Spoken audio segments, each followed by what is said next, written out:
يعني الباشن بتاعتي ان الاقي مشكله واقعد ادور والف واشوف وافكر عشان احل المشكله. فبتبقى اكتر لحظه ممتعه بالنسبه لي هي اللحظه اللي انا بوصل فيها لطرف الخيط والحل المشكله.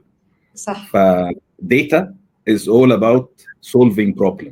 يعني وديتا بتساعدك ان انت تقولي هتحلي المشكله دي ازاي، بتفهمي منها المشكله سببها ايه and then بتحطي حلول باستخدام الديتا.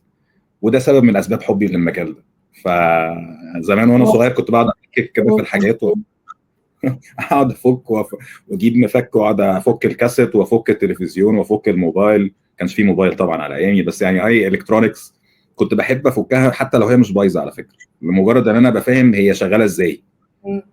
ريزن افهم حاجه ابقى فاهم هي تشتغل ازاي، فلما حاجه بتبوظ ببقى فاهم غالبا ان هي بايظه من ايه فبحلها، فبستمتع بالاحساس او الكيمياء اللي المخ بيفرزها لما بيعمل حاجه سعيده، الاندورفينز. فده سيمبلي فتيحه.